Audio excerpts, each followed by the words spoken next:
Hola a todos. Bien. Ahí estaba escuchando la charla que estaba teniendo el mejor ministro de Economía de la historia argentina.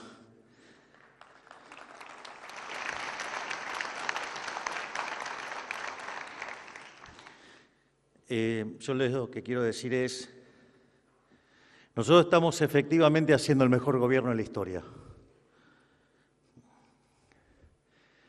Porque hay un trabajo de... Perdón que estoy un poco agitado, pero esto de agarrar, saltar, ir, venir.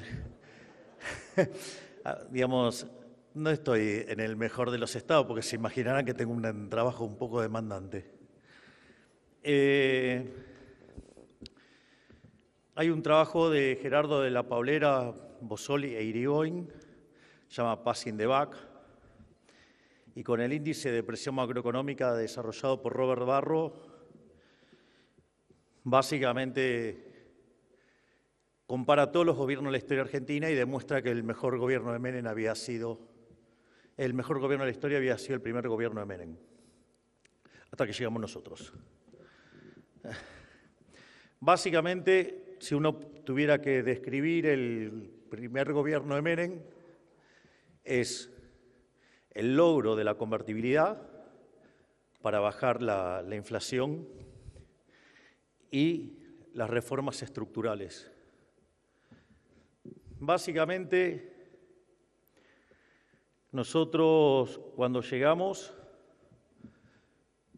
nosotros teníamos la caracterización de las 3 peores crisis de la historia argentina.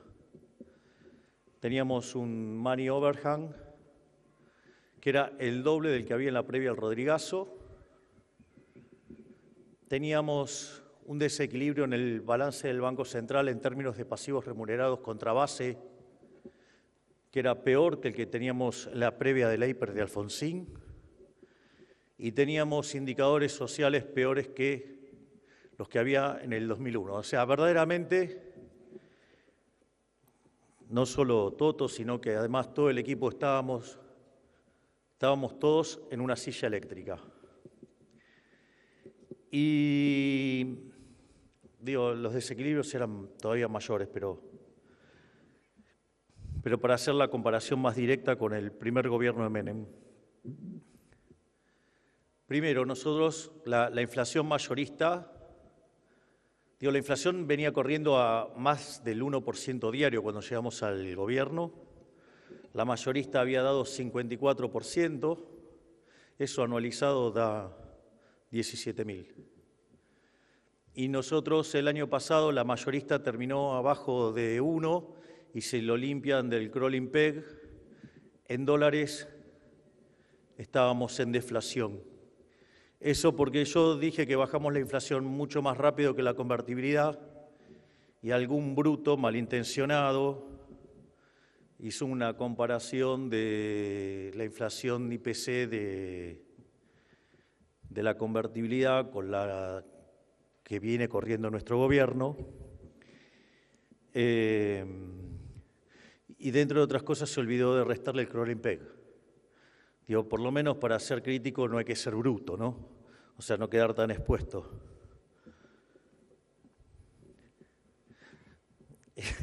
Estoy tentado de decir el nombre. Pero bueno, no importa. Voy a tratar de contenerme.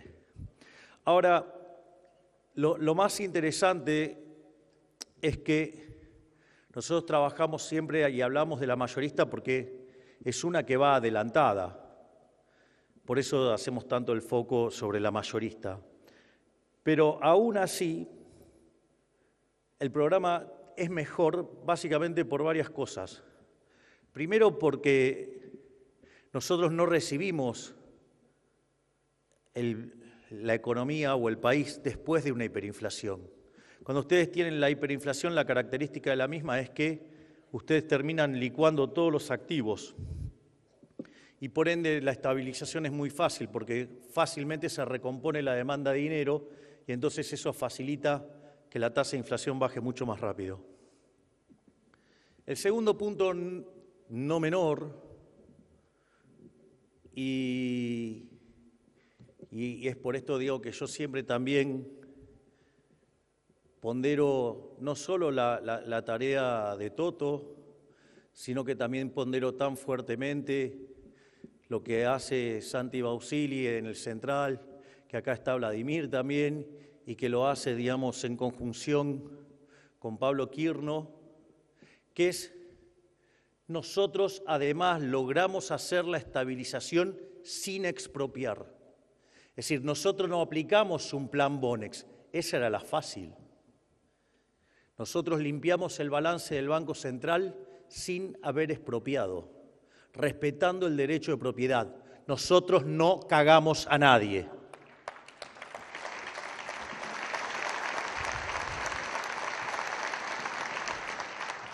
No solo eso, tampoco fijamos el tipo de cambio, lo hicimos con un crawling peg. No solo eso, sino que además lo hicimos recomponiendo tarifas, porque en otros programas una de las cosas que hacían era meter todo el ajuste adelante y después venir y mostrar el post de ese ajuste con el ajuste de tarifas.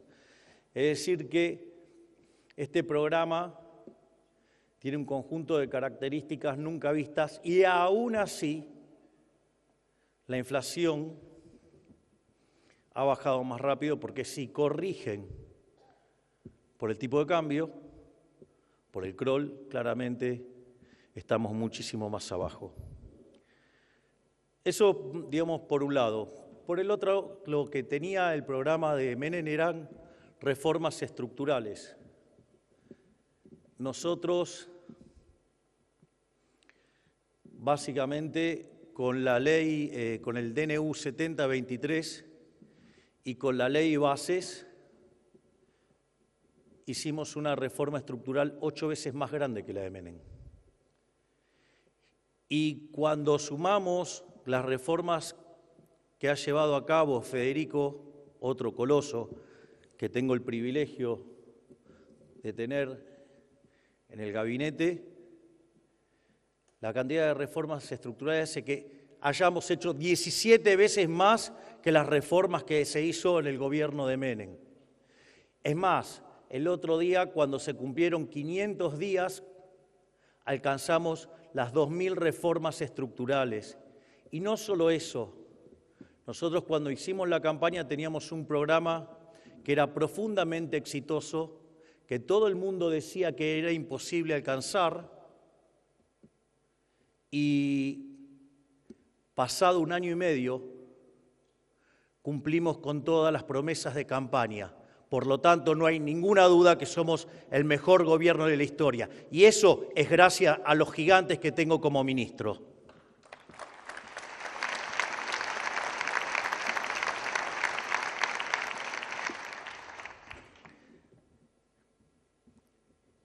Dicho todo esto, el eje central de la charla de hoy, de hecho lo adelanté en una conferencia que di hace unos días.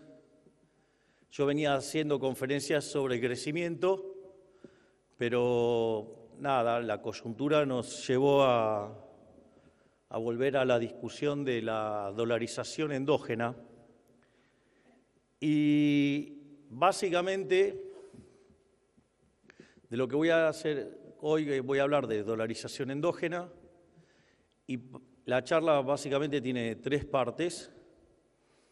Tiene una parte que parece bastante evidente, que todos entienden y creen que saben, y yo me doy cuenta que los economistas tenemos algunos déficits de formación verdaderamente groseros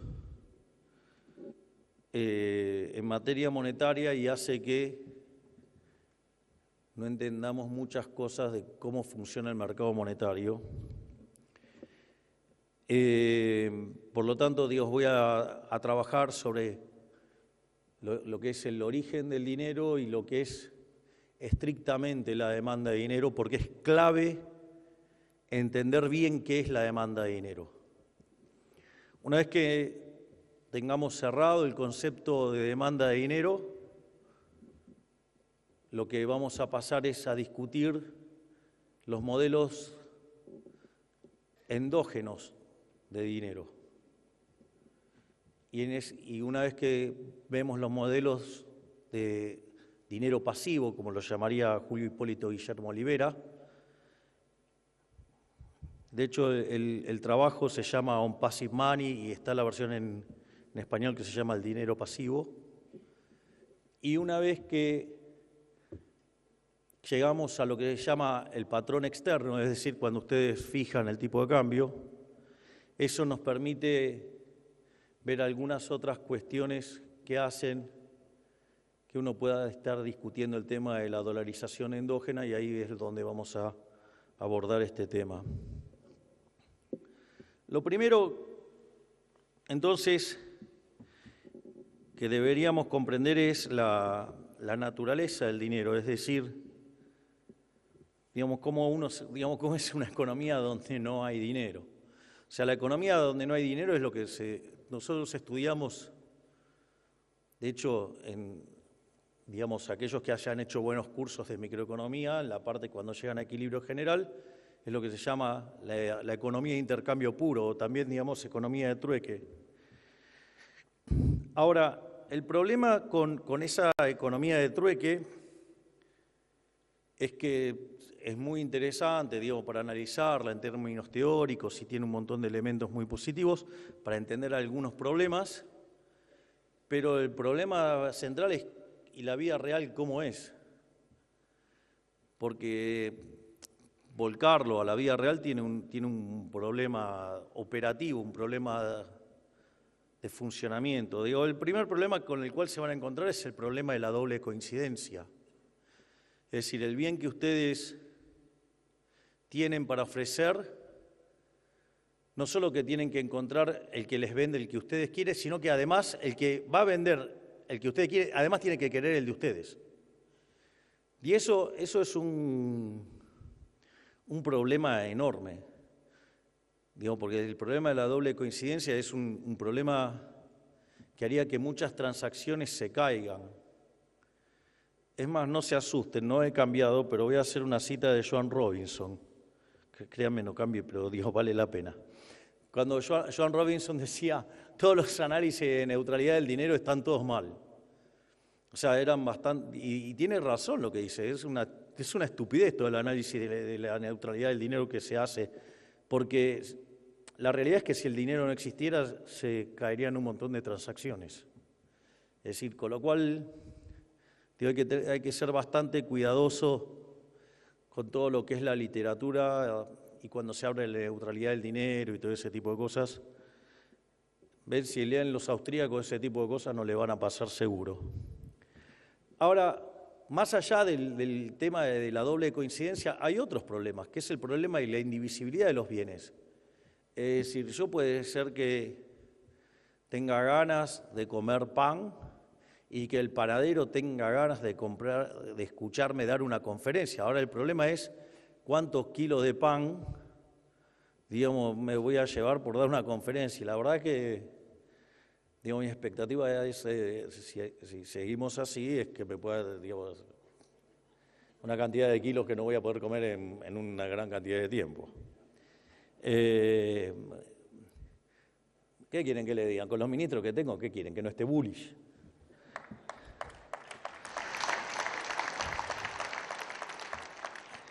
Entonces, frente a esa situación, lo que ocurre es, miren, los seres humanos no se quedaron de brazos cruzados, llorando, diciendo, el Estado presente. No, los seres humanos aparece un problema, si ustedes no lo joden, van y lo tratan de resolver. O sea, es lo que hace el ser humano. Entonces, en ese contexto, ustedes lo que tienen es que una de las cosas que los seres humanos descubrieron, que habían bienes que se intercambiaban más que otros, vinculados obviamente ¿a qué? Al alimento. Es más, el primer dinero que existió, la primera moneda que se utilizó, o el primer bien que se utilizó como dinero, de hecho fue el ganado, porque el hombre era nómade y andaba con el ganado a cuesta. Entonces, como se alimentaba con eso, era, digamos, la primera moneda que se utilizó fue el ganado. Es decir, si ustedes se fijan, lo que se encuentra es un bien que trabaja como dinero, pero es un bien de intercambio indirecto. Es más, eso se hace más evidente cuando el hombre deja de ser nómade y empieza a asentarse en lugares. Entonces, por ejemplo, es obvio, digo, que son cosas vinculadas al alimento. Digo, ¿por qué, digamos, o sea, una de las monedas era el trigo? Y porque básicamente de ahí hacían el pan. Entonces, ¿qué es lo que pasa? Como se comercializaba mucho el trigo, no compraban trigo porque querían tener trigo. Compraban trigo porque el trigo les servía para comprar otros bienes. Es decir, quiero resaltar mucho esta idea del intercambio indirecto. Porque si entendemos que el intercambio indirecto, lo único que nos tiene que quedar claro es que al traje de madera no nos vamos a llevar los billetes. Los billetes solamente nos sirven para facilitar el intercambio. Entonces, en ese contexto aparece el trigo, o por ejemplo, el tema de la sal. Digo, salario, de hecho, viene de ahí. Es más, ¿por qué, digamos, cuando se cae la sal, la gente habla de que eso es mala suerte? Porque si ustedes estaban pagando y iban con un saco de sal y le iban a pagar al otro y le daban el saco de sal al otro, ¿cuál es el problema? Que si el saco se caía o si se caía la sal, ¿cuál era el problema? Era una pérdida instantánea de capital. Claramente que era mala suerte. Entonces, ¿qué era lo que se hacía? Se tomaba el saco de sal y se lo ponía en un lugar donde se pesaba y se evitaba que manipularlo, de modo tal que al que se le caía era el que perdía.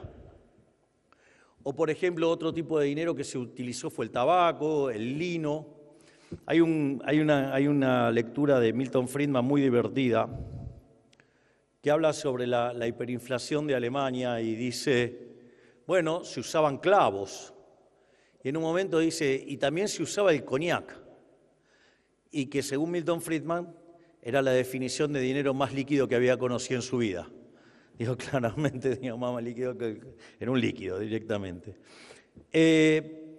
O para los que son más grandes, digo, yo aviso que no miro series, entonces no sé si en las series hay películas o series de cárceles, pero los que tienen así más de 50 como yo, habrán visto películas de cárcel y el dinero en la cárcel, ¿cuál era? Los cigarrillos. Los cigarrillos. Entonces, ahora, ¿cuál es entonces, lo que yo quiero focalizar en esto es que el dinero en realidad es un bien de intercambio indirecto, es un bien que sirve para hacer otras transacciones. Después podemos ver qué distinto de tipo de bien va a aparecer o no, pero en principio lo que quiero señalar es que es la demanda espejo de lo que está ocurriendo en el mercado de bienes. Lo voy a poner en otros términos. Si ustedes ven en un libro de macroeconomía o le dicen a un economista, ¿me podés formular la función de demanda de dinero? Acorde a los manuales tradicionales de macroeconomía, ¿qué es lo que van a encontrar? Que va a depender del ingreso y de la tasa de interés, ¿no? ¿Sí o no? Ok. Bueno, eso está mal. Está mal, debería depender solo del consumo. Ahora, digamos, voy a desarrollar esa idea, pero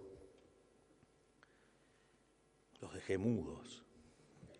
Entonces, ahora tenemos el bien de intercambio indirecto. Después voy a explicar por qué está mal. Ahora, nosotros ya sabemos que es un bien de intercambio indirecto, que es una demanda espejo, o lo que se llama una demanda derivada, digo, que está reflejando la contraparte del mercado de bienes. Ahora, ¿cuál es el problema?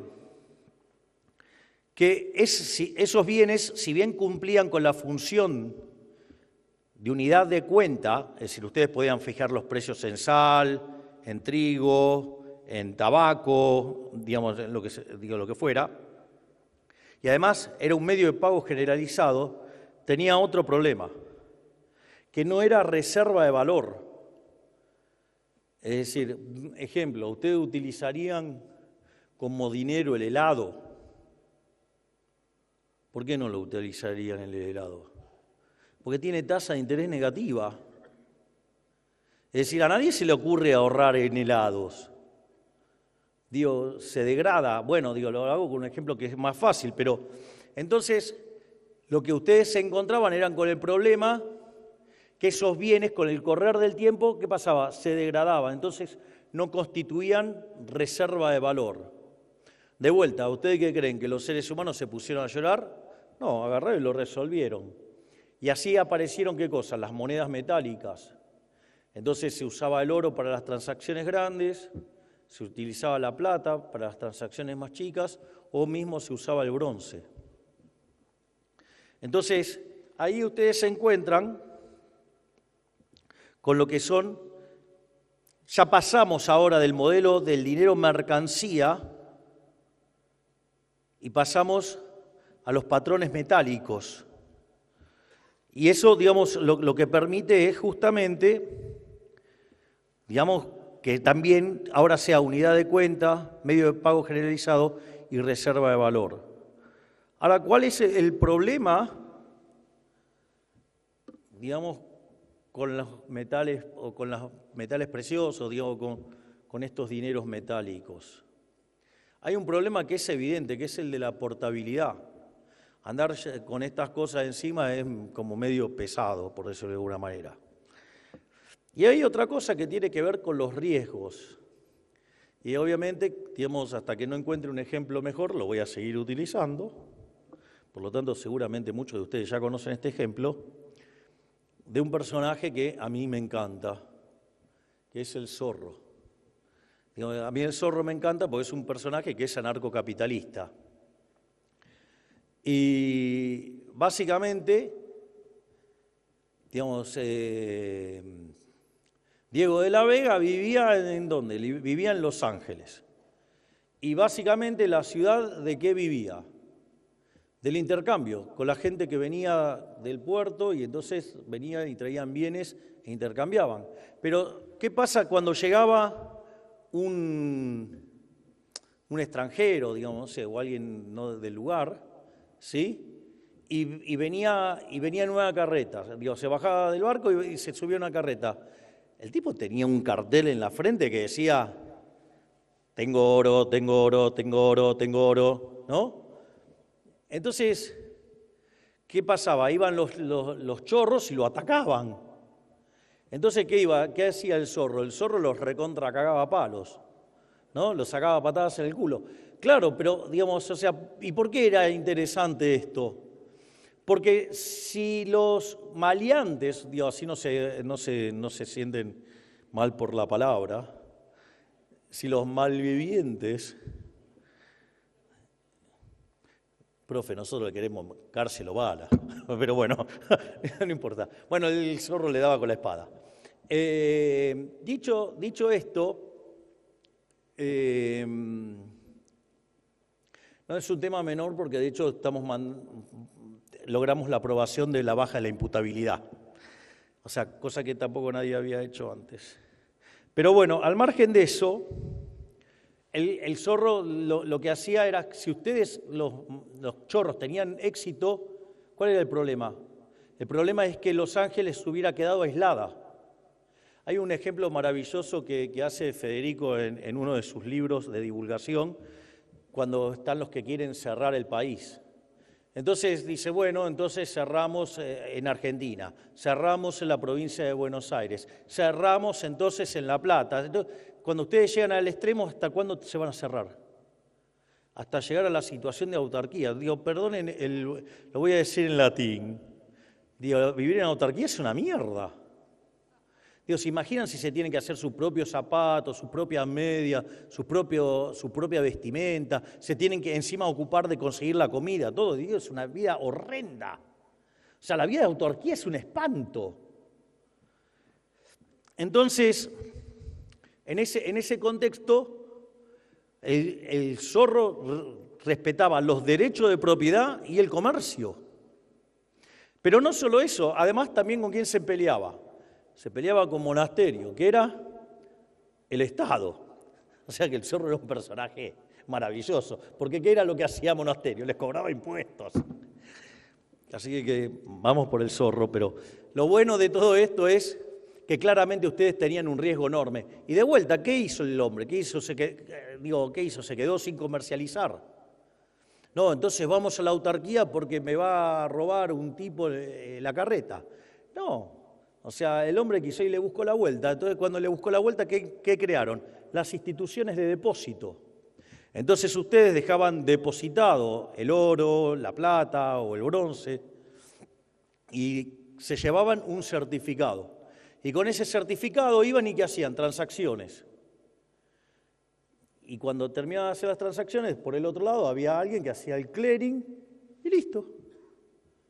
Ahora, ¿cuál fue el problema? El problema fue que siempre aparece algún vivo que dijo, che, pará, puedo emitir certificados contra nada. Entonces empezaban a emitir certificados contra el aire.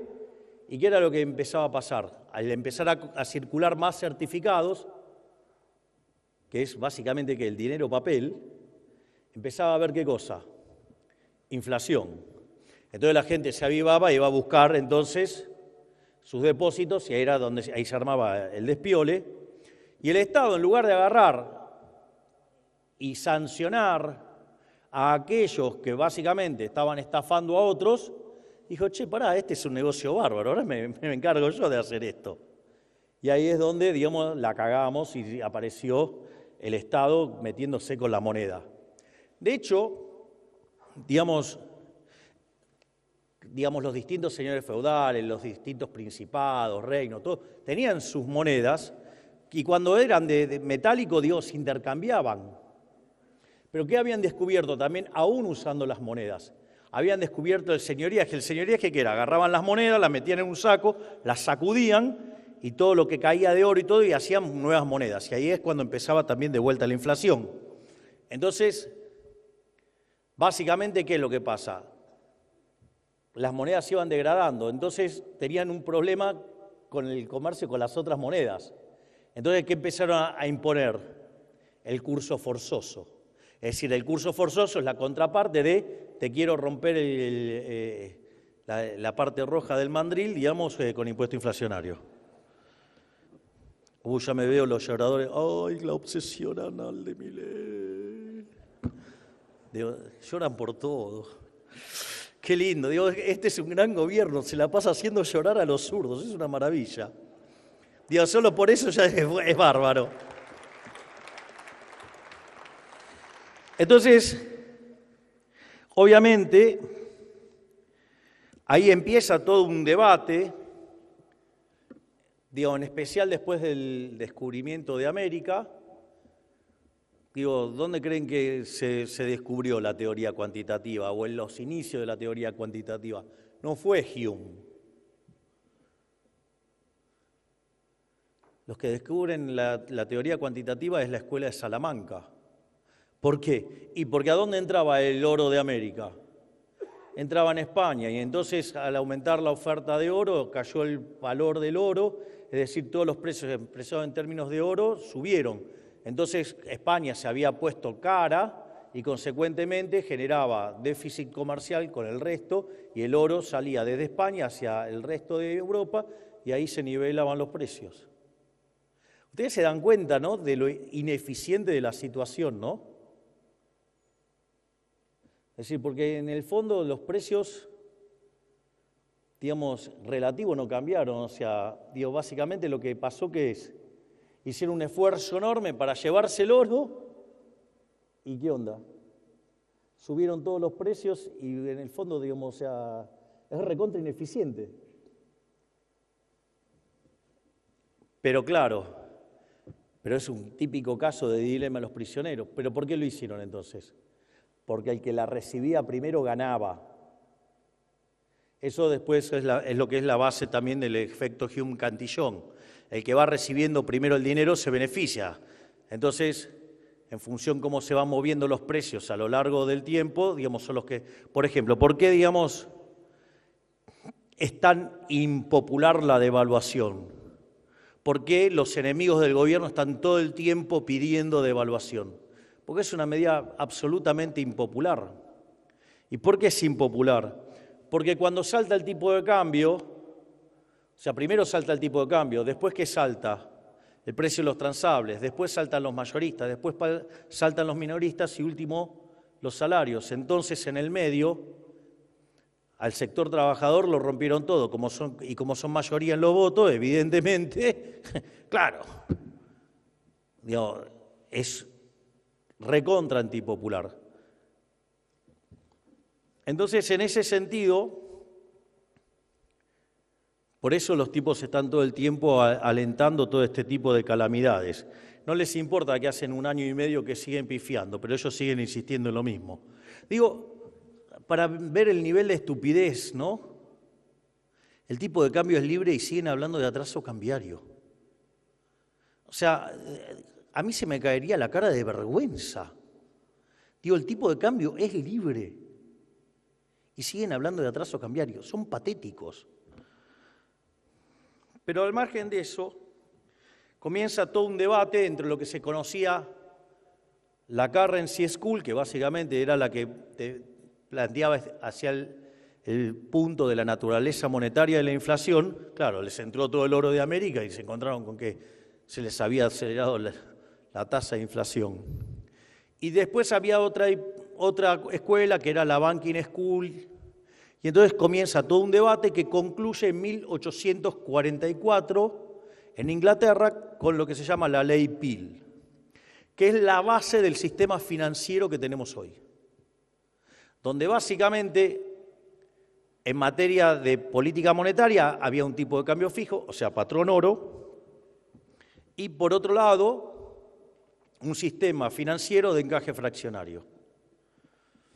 Pasaba lo que pasaba siempre, que el Estado buscaba que lo financiaran y cuando después todos empezaban a dudar de la solvencia del Estado, empezaban las corridas, empezaba la asistencia, se empezaba a haber presiones, digamos, los bancos centrales empezaban a perder oro y entonces ¿qué hacían? Devaluaban, llevaban el tipo de cambio a un nivel más alto y así básicamente corregían la situación. Pero después de eso, digamos, el patrón ese persistió hasta 1973, donde el mundo presenció una de las estafas más grandes de la historia, que fue el final de Bretton Woods. En Argentina también tuvimos una de esas grandes estafas. Una de esas estafas fue el final de la convertibilidad. No se olviden que los pesos emitidos por el Banco Central son un pasivo para con el sector privado. Y eso estaba respaldado, ese pasivo estaba respaldado por dólares. Cuando ustedes miran los billetes de la convertibilidad decían convertibles de curso legal. Es decir, se reconocía que eso era una deuda y que además se saldaba 1 a 1. Pero como la política no quiso hacer el ajuste, decidió estafar a los argentinos. En ese momento eran cerca de 14.000 millones de dólares lo que había en el Banco Central, que a plata de hoy sería los amigos de Clarín, Duhalde, Alfonsín y compañía, los que voltearon a De la Rúa, básicamente terminaron estafando a los argentinos por 30.000 millones de dólares. Se imaginan que al decir todas estas cosas después me como las tapas que me como en el Gran Pasquín argentino. Pero bueno, alguien tenía que venir y poner las pelotas sobre la mesa y yo se los digo en la cara.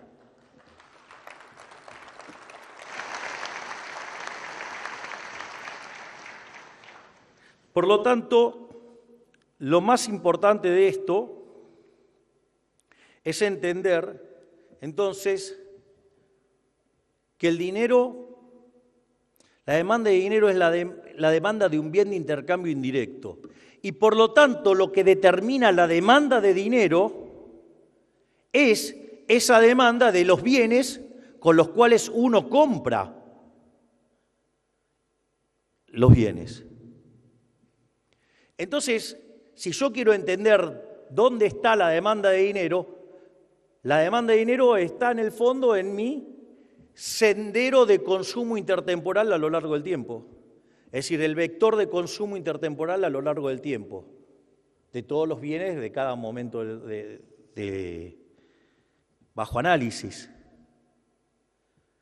Entonces, lo que yo tengo que hacer es ver de qué depende entonces la demanda de bienes.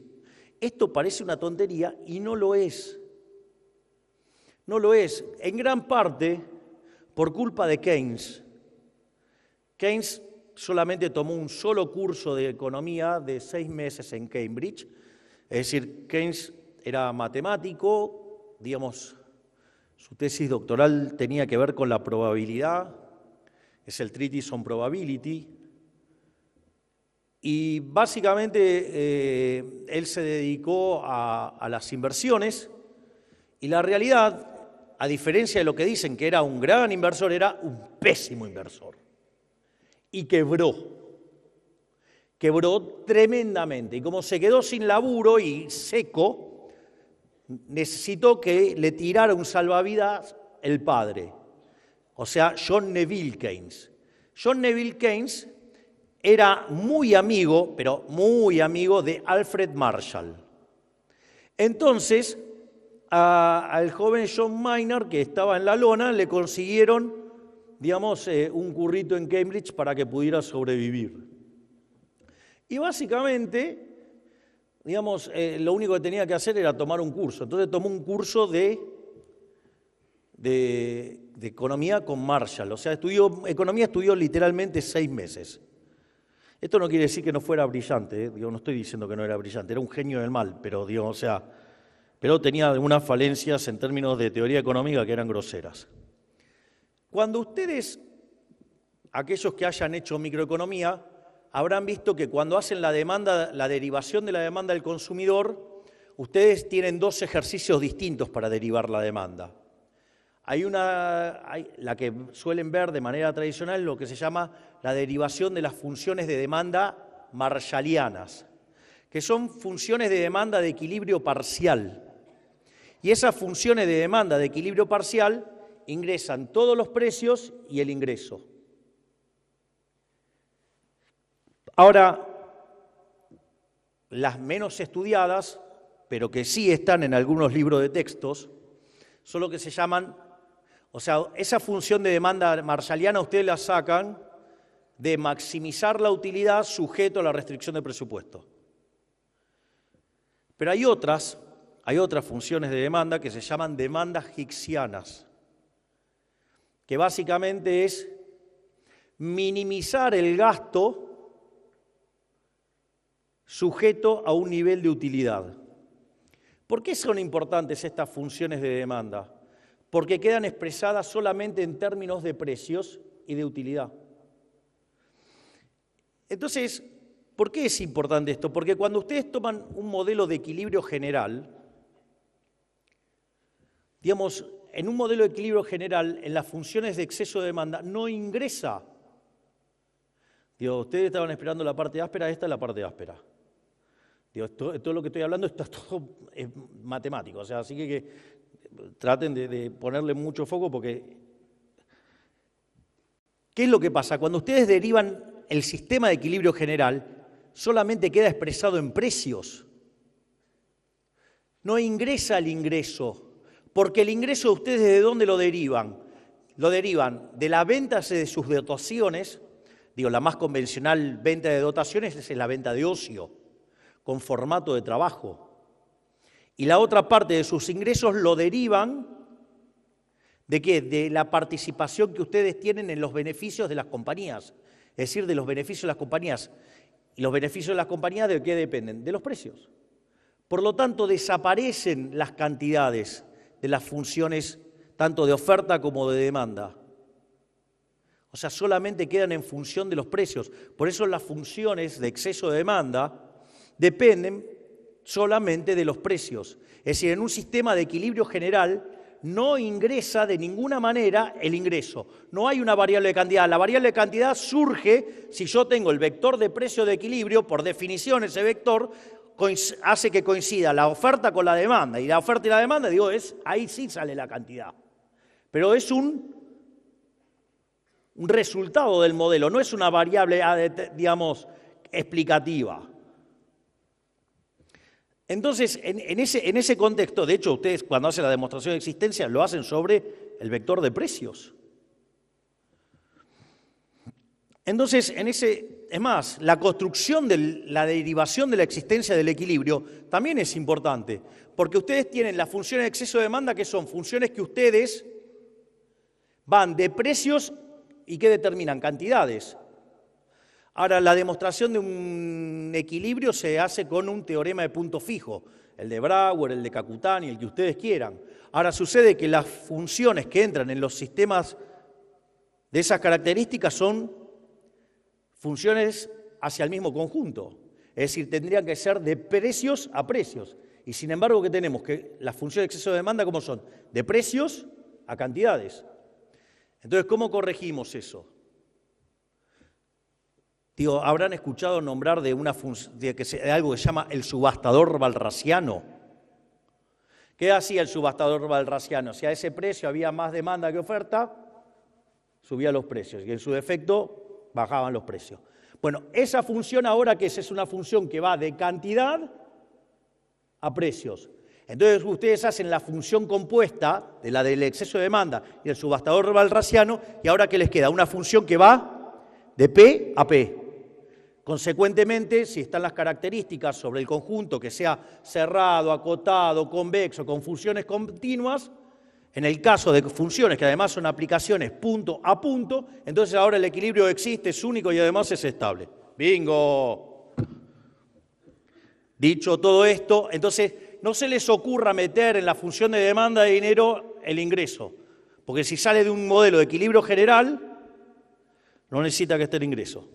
Tampoco necesita que esté la tasa de interés. Y mucho menos se les ocurra determinar la tasa de interés en el mercado monetario. Y voy a explicar por qué. Porque la tasa de interés existe. Existe porque existe el tiempo, no porque existe el dinero. La tasa de interés tiene sentido porque hay mañana. La tasa de interés es un mecanismo de coordinación intertemporal entre el presente y el futuro. ¿Qué es el ahorro? El ahorro es el consumo futuro. ¿Qué es la inversión? La producción futura. Por eso cuando ustedes miran Bixel, los esquemas ahorro-inversión, son modelos intertemporales donde la tasa de interés es un mecanismo de coordinación intertemporal entre ahorro e inversión. Pero en el fondo no es ni más ni menos que el precio relativo de hoy respecto del futuro. Ejemplo. Ya hemos sacado el efecto ingreso del medio, con lo cual las funciones de demanda solamente entonces tienen ¿qué cosa? Efecto sustitución. Ahora no hay efecto ingreso, si no está el ingreso, en un modelo de equilibrio general. Consecuentemente, el efecto sustitución siempre es negativo. Por eso las curvas de demanda hicksianas siempre tienen pendiente negativa. En el caso de las marshallianas pueden tener pendiente positiva, que es en el caso de los bienes Giffen, que son bienes donde son bienes inferiores, donde el efecto renta supera el efecto sustitución. Entonces, dicho esto, ¿cuánto hace que no daba clase de micro? Hacía mucho, pero vino todo hoy, se apersonó. Entonces, en ese contexto, lo que ustedes tienen es que si el precio de un bien sube, el del otro va a tener que bajar, porque solo hay efecto sustitución. Cuando la tasa de interés sube, significa que el precio de los bienes presentes está más alto que el de los bienes futuros. Por lo tanto, van a demandar menos bienes presentes y más bienes futuros. Por eso, cuando la tasa de interés sube, el ahorro aumenta. O dicho de ¿por qué aumenta la inversión cuando baja la tasa de interés? Porque si los bienes futuros están más caros que los bienes presentes respecto a una situación inicial, ¿a mí qué me conviene vender? ¿Más hoy o mañana? Mañana, entonces mando producción al futuro. Por eso, cuando baja la tasa de interés, sube la inversión.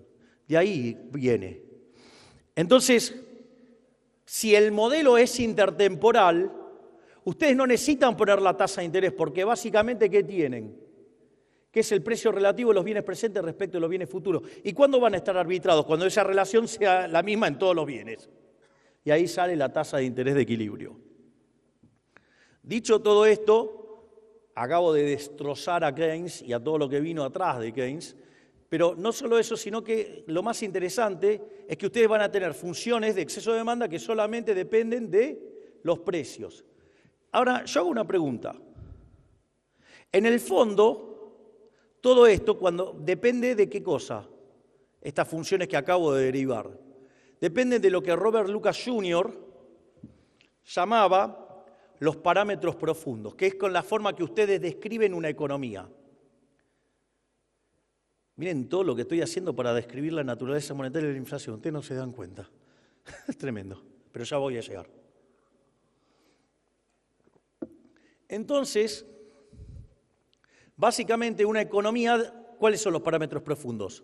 Las preferencias, la tecnología, las dotaciones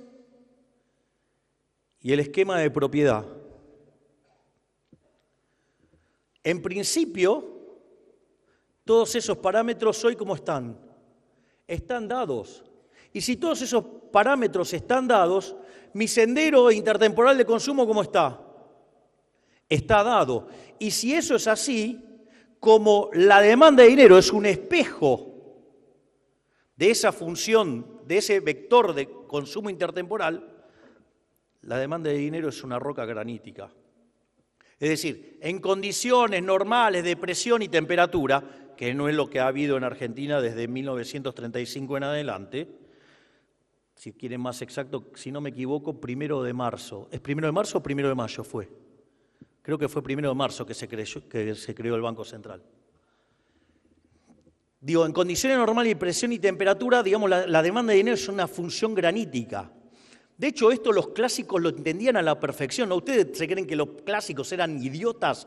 Eran tipos que vivían mirando todo el día qué pasaba en la economía real, estaban mirando todo el día. Entonces, ¿qué creen? ¿Que eso de poner una fracción del ingreso es porque eran idiotas? No, era porque, digamos, o sea, en condiciones normales de presión y temperatura, la demanda de dinero es una roca granítica.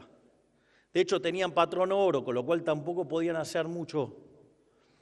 Dicho esto, entonces ahora, puesto en estos términos, ahora la demanda de dinero real es una roca granítica que es el espejo del sistema de equilibrio general, digamos, del lado real. Y en equilibrio, la oferta real de dinero, o sea, la cantidad de dinero dividido el nivel de precio, tiene que ser igual a la demanda de dinero. Y esto es lo interesante. Y ahí surge la naturaleza monetaria de la inflación.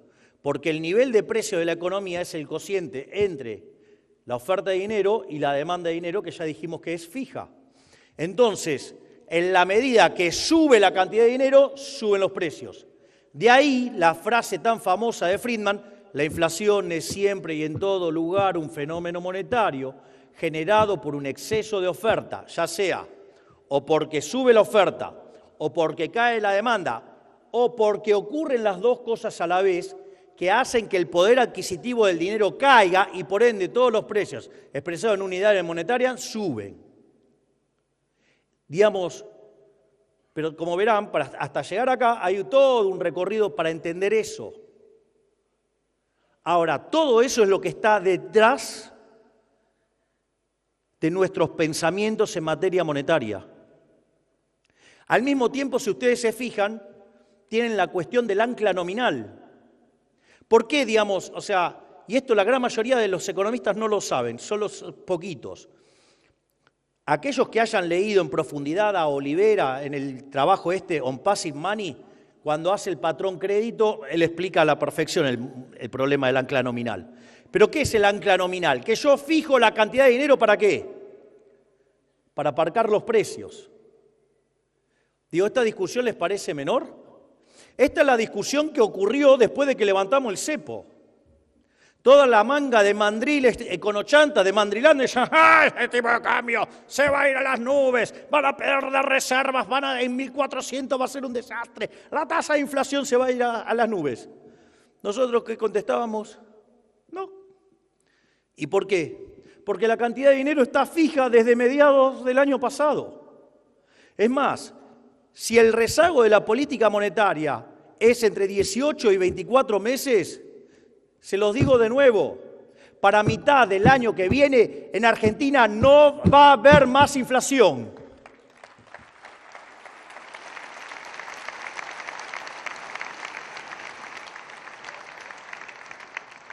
Es más, si ustedes se fijan, durante esos días,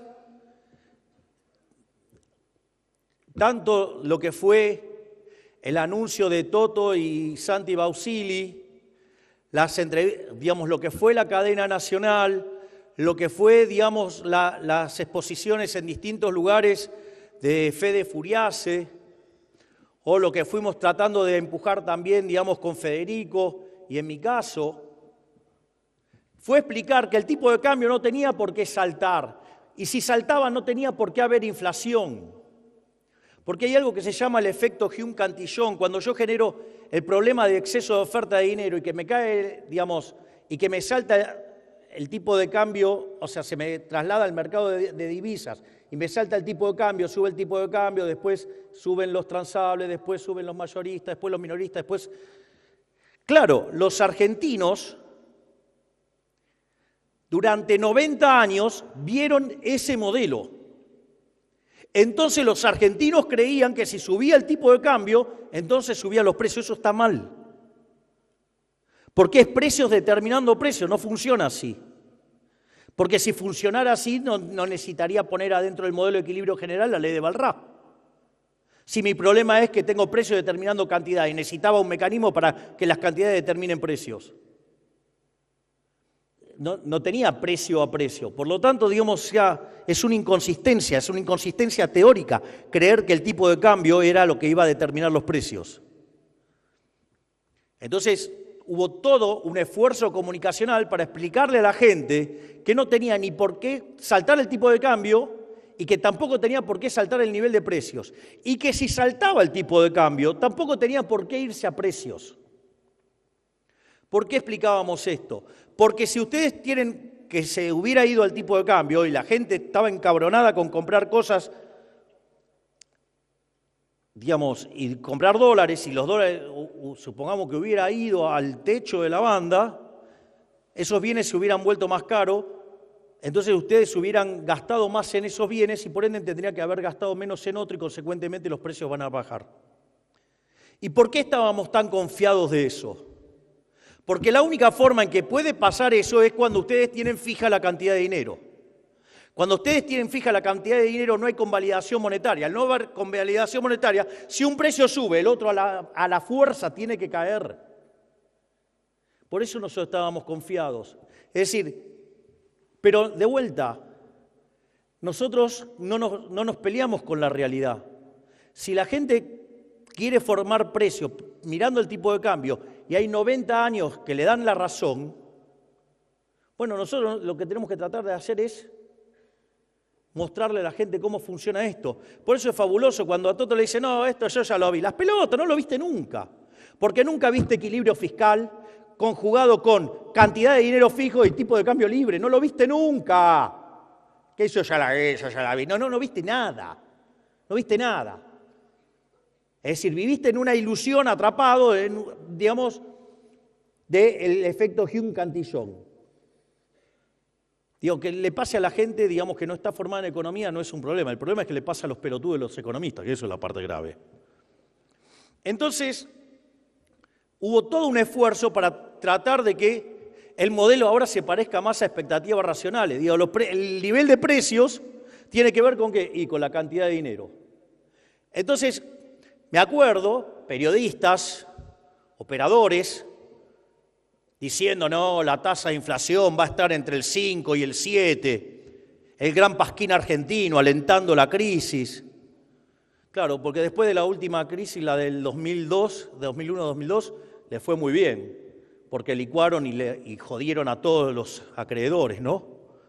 Digamos, a cambio de tapas y proteger al gobierno de Duhalde, le jodieron la vida a todos los argentinos, pero ellos lograron la ley de bienes culturales para que no les ejecutaran esas acciones que tenían prendadas, ¿no?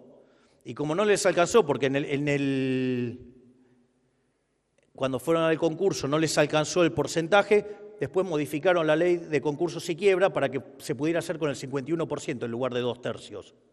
Y ahí, digamos, dejaron a los acreedores indefensos y se los empernaron a todos, y entonces, digamos, así vivimos, digamos, estos pauteros corruptos que arruinaron a la Argentina y que son unos extorsionadores y que tratan de apretar gobiernos con tapas. Pero al margen de eso, lo que quiero señalar es que ya tenemos claro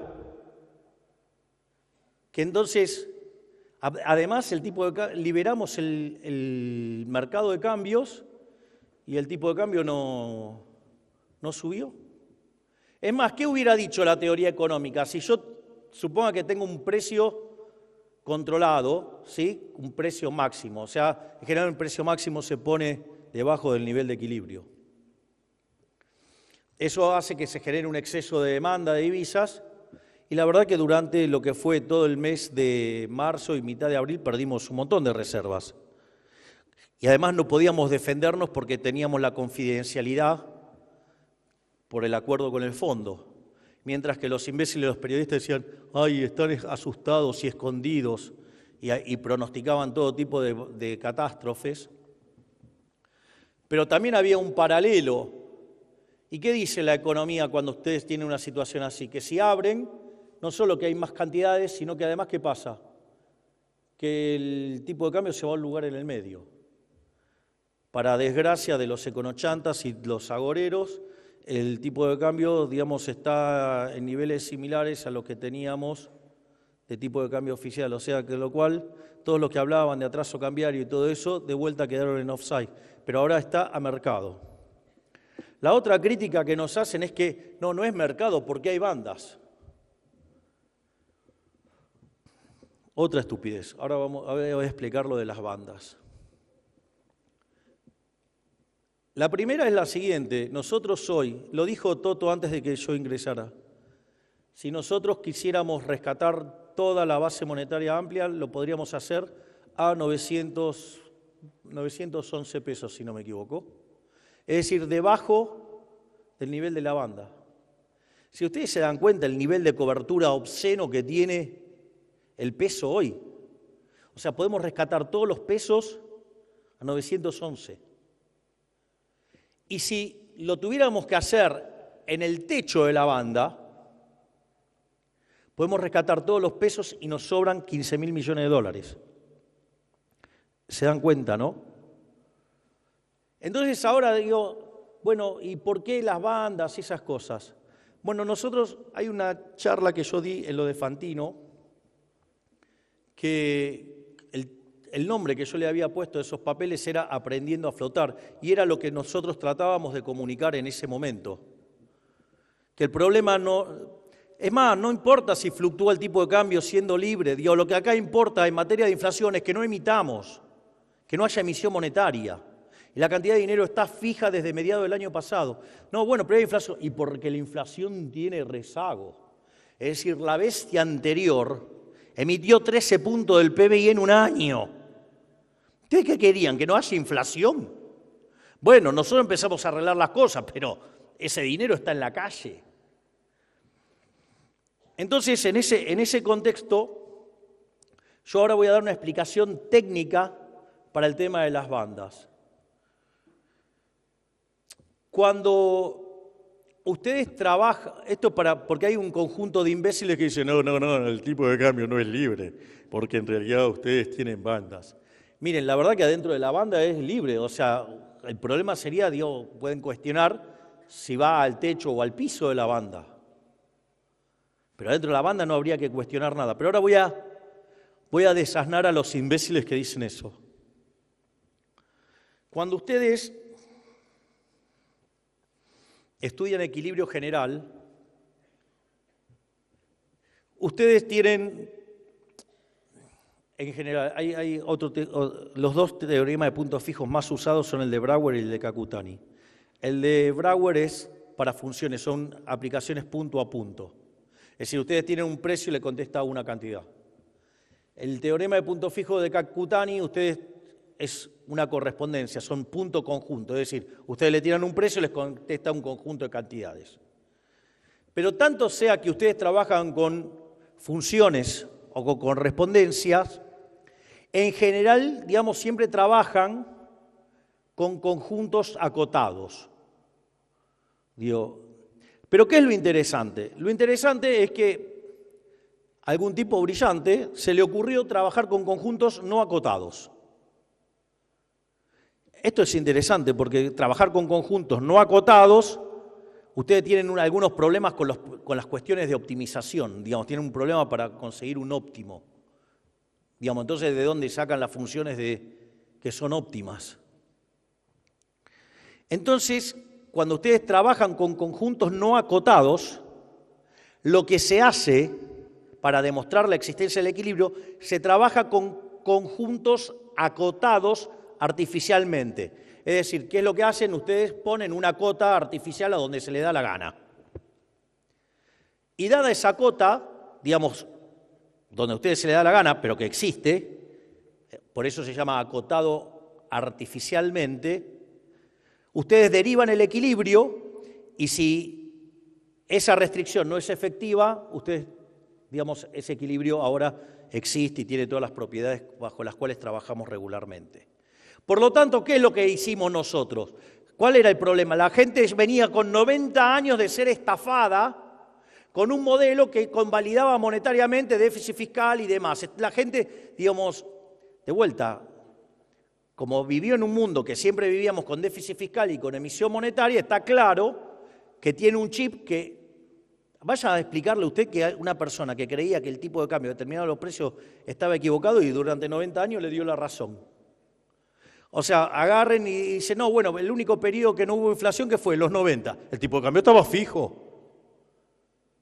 Entonces, ¿cómo le explican a ustedes que la persona que piensa eso está mal? Y el tipo que le dice, ¿sabe qué? Esto me parece, esto es igual a otra discusión que, por ejemplo, hay en crecimiento.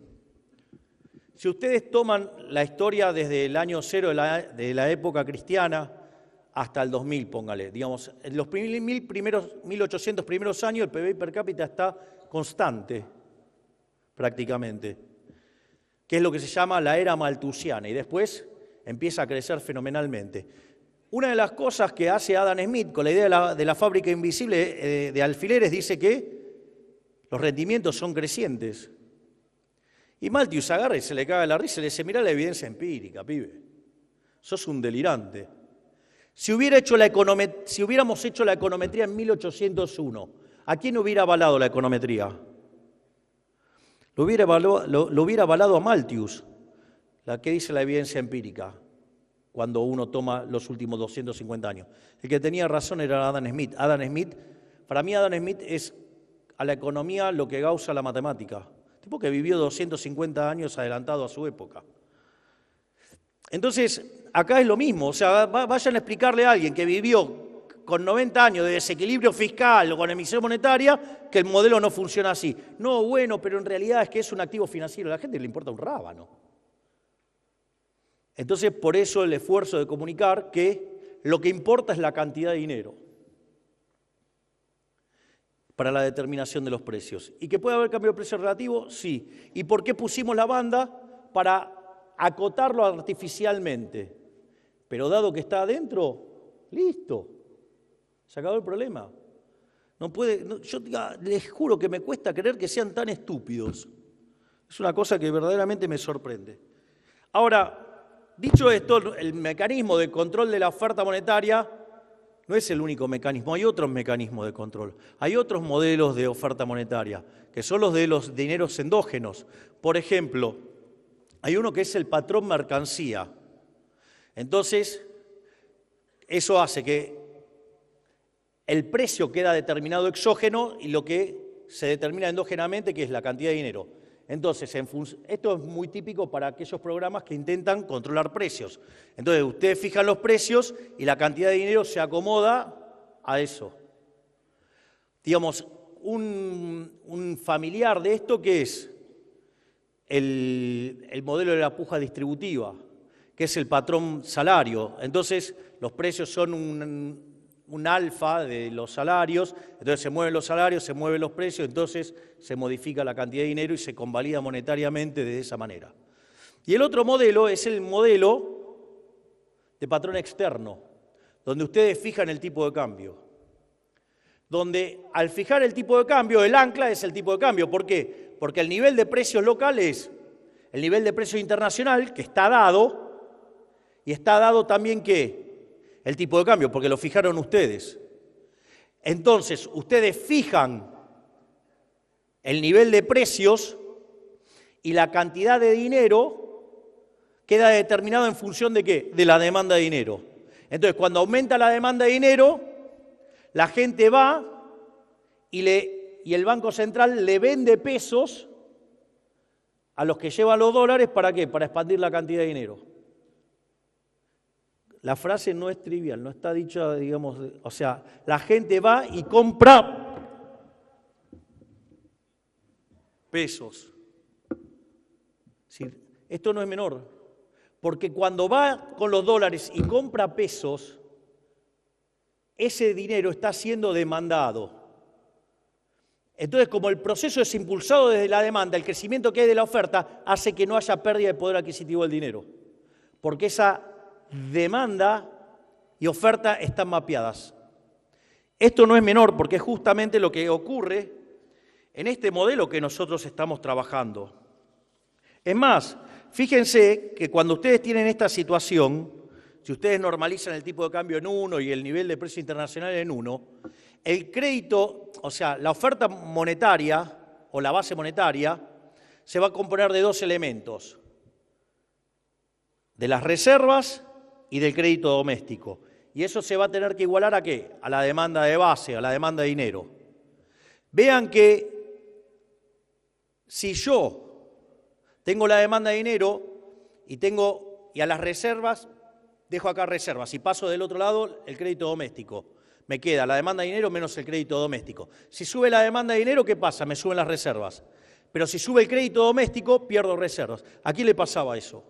Al kirchnerismo. Hacía déficit fiscal, lo financiaba con emisión monetaria, y al financiarlo con emisión monetaria, ¿qué le pasaba? Perdía reservas. ¿Cómo lo corregía? ¿Lo corregía devaluando? No. ¿Cómo lo corregía?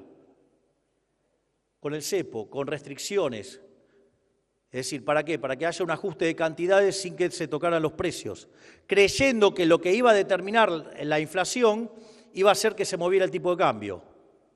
Con lo cual generaba un exceso de demanda brutal en el mercado de divisas, que se traducía en un exceso de oferta en el resto de la economía, que implicaba que se caía la demanda de bonos, por ende, digamos, los precios de los bonos bajos, altas tasas de interés, alto riesgo país, digamos, cuando ganamos el riesgo país estaba en 3.000. Eso genera un exceso de oferta en el mercado de bienes, con lo cual, digamos, la economía estaba estancada desde el año 2011. No solo eso, en el mismo nivel de PBI, en términos de PBI per cápita, 15 abajo. No solo eso, ese exceso de oferta en el mercado de bienes se traducía en un exceso de oferta en el mercado de trabajo. La cantidad de empleos formales está clavada desde el año 2011 en 6 millones de puestos de trabajo. ¿Y cómo se compensó? Con aumento en el sector público. Bajo esa aberración estúpida que es gobernar es crear trabajo. No, gobernar es que la gente viva mejor. Digo, ¿por qué, digamos, esa frase de gobernar es crear trabajo es una pelotudez del tamaño de una casa? Porque entonces, ¿qué hago? Entonces creo muchos empleos públicos.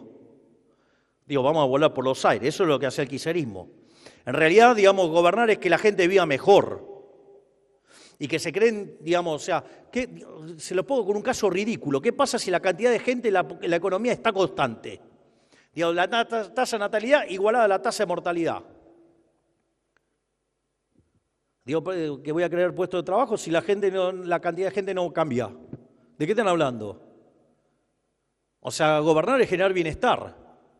Es decir, bajar la inflación, hacer que crezca la economía, que mejore los salarios reales.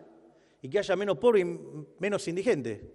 Dicho sea de paso, nosotros, digamos, los desalmados liberales, bajamos la pobreza en menos de un año en 22 puntos. Es decir, sacamos la pobreza a 10 millones de seres humanos. Qué desalmados los liberales.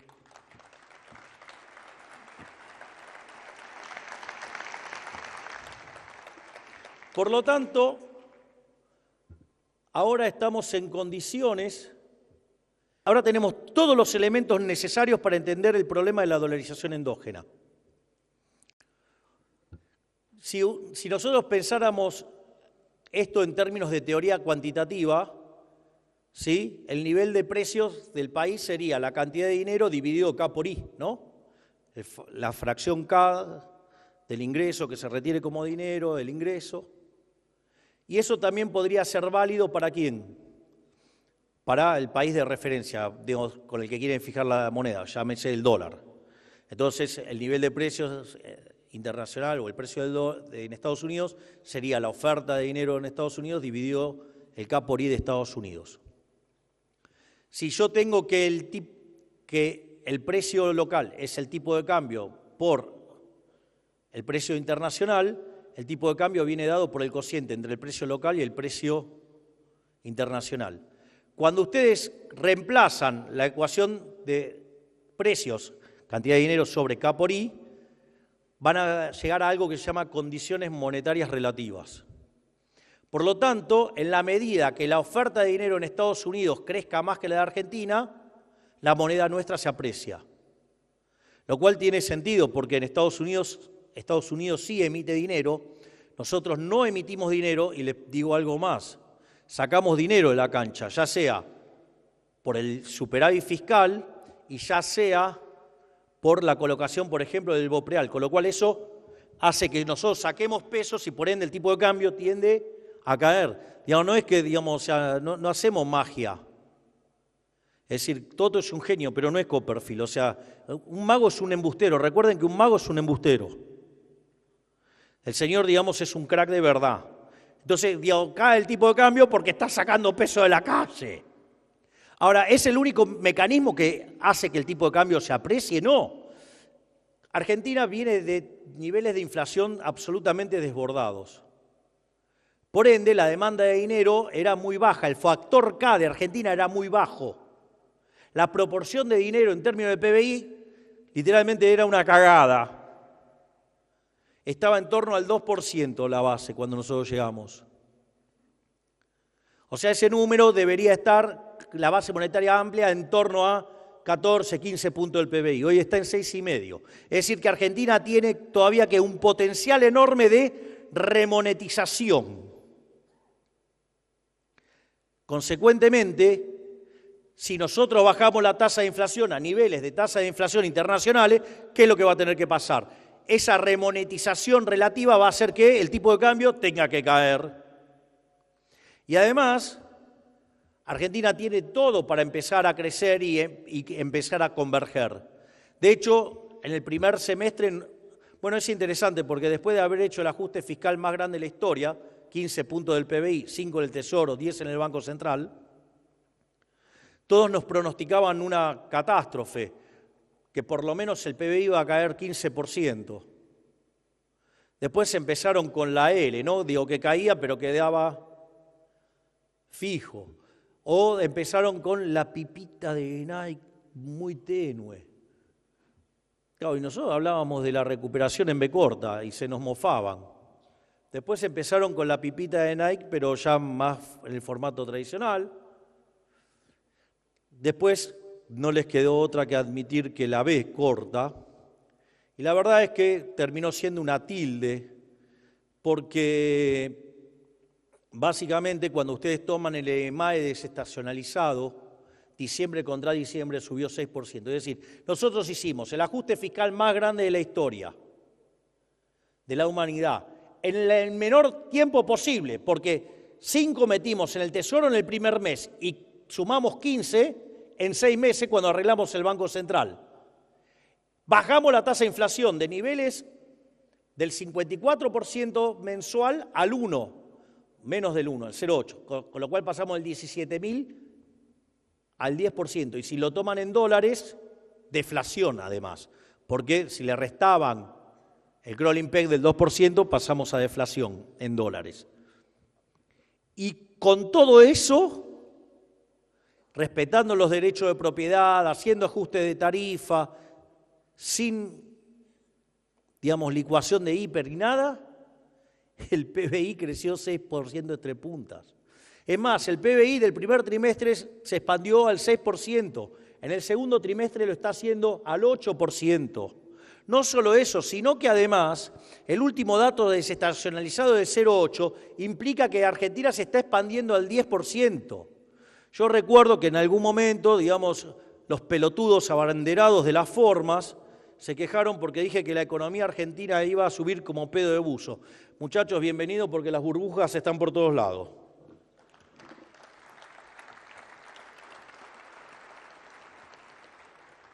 Ahora, entonces, ¿cuál es el punto que encontramos ahora? Que nosotros tenemos la cantidad de dinero fija, pero tenemos oferta contrayendo, factor de demanda subiendo, crecimiento económico. ¿Cuál es el problema? La demanda de dinero está volando. Entonces, mientras que todavía exista sobrante monetario, la economía va a poder seguir funcionando a esta velocidad al tiempo que vaya bajando la tasa de inflación. Esto es algo interesante. Mientras que nos limpiamos el money overhang, ustedes van a ver que la economía se sigue expandiendo fuerte con tasas de inflación decreciente.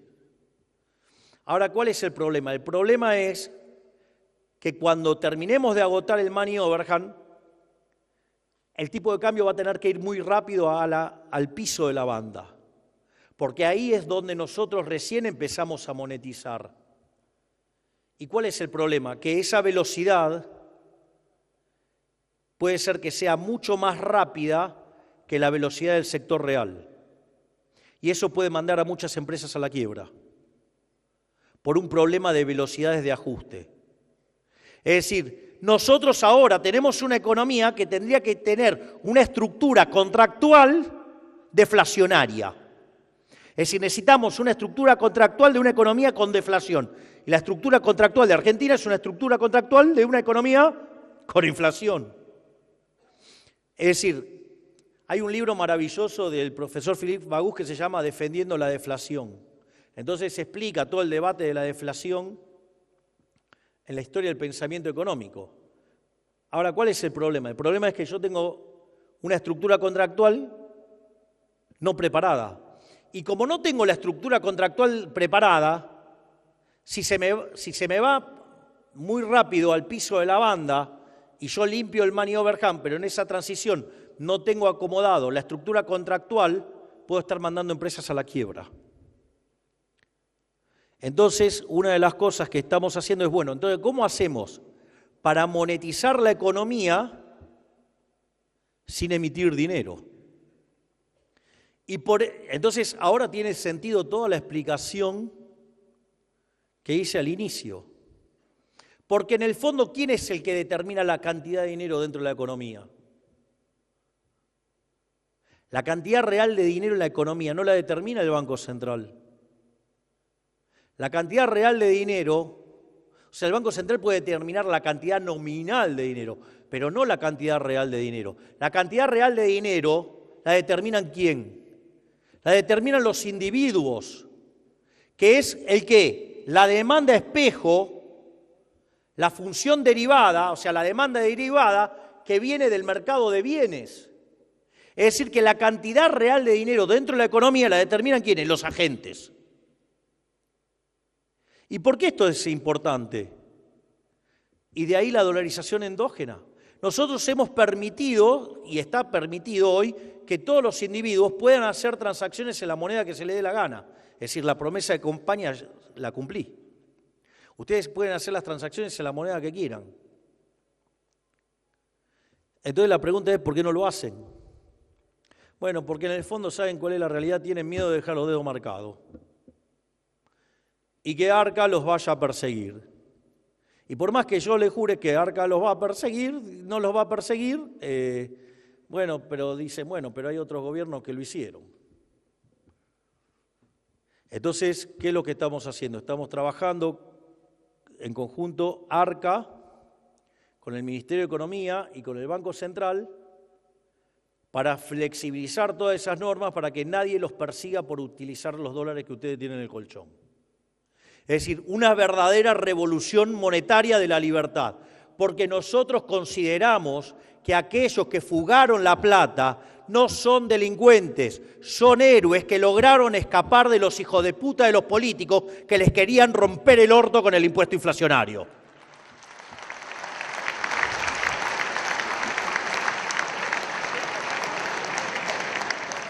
Yo hago una pregunta.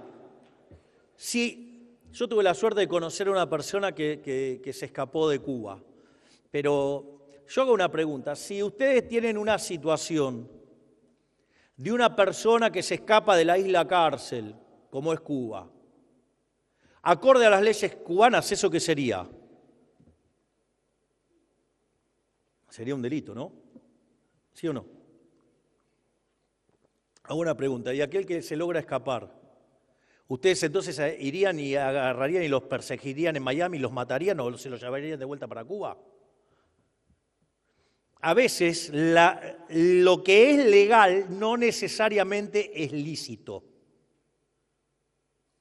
No es lícito que los gobiernos hijos de puta hayan puesto controles. No es lícita la ley penal cambiaria. Ustedes pueden ahorrar en lo que se les cante el culo. Y no hay nadie que se pueda arrogar el derecho de decir en qué pueden ahorrar o no. Si ustedes en el año 2001, en lugar de quedarse con $1.000, si hubieran quedado con 1.000 pesos, hoy tendrían $1. Los políticos de mierda le hubieran robado $999. ¿Acaso está mal que ustedes se quieran proteger de un chorro? Esa gente que tiene la guita debajo del colchón, en el colchón, no son delincuentes. Son tipos que se escaparon de un régimen opresor que los quería estafar. Por lo tanto, devolver la libertad también es que esa gente pueda volver a meter su dinero adentro del sistema sin que nadie lo persiga. Y de ahí que nosotros estamos promoviendo y estamos trabajando en que la gente pueda sacar sus ahorros y que no los persiga el Estado. Porque ya bastante los persiguieron con una moneda que hubo que sacarle 13 ceros y que si ustedes se fijan hoy podríamos sacarles 3 más. Por lo tanto, ¿qué es el proceso de dolarización endógena? Que los individuos, en función de lo que necesitan demandar, moneticen la economía, sin tener que pasar por el mercado de cambios. Entonces ustedes van a tener fija la cantidad de dinero, salvo que lleguen al piso de la banda, y por otra parte, ¿qué van a tener? Que conforme los individuos necesiten hacer más transacciones, van a poder usar ¿qué? Los dólares del colchón. ¿Y cuál es el resultado? El resultado es que cada vez va a haber más dólares. Y va a haber un momento que van a ser tantos los dólares respecto de los pesos, que ese día, si se nos da la gana, podemos cerrar el Banco Central y liberarlos de los políticos ladrones de acá a la eternidad. Muchísimas gracias. Es la marcha del león, rugiendo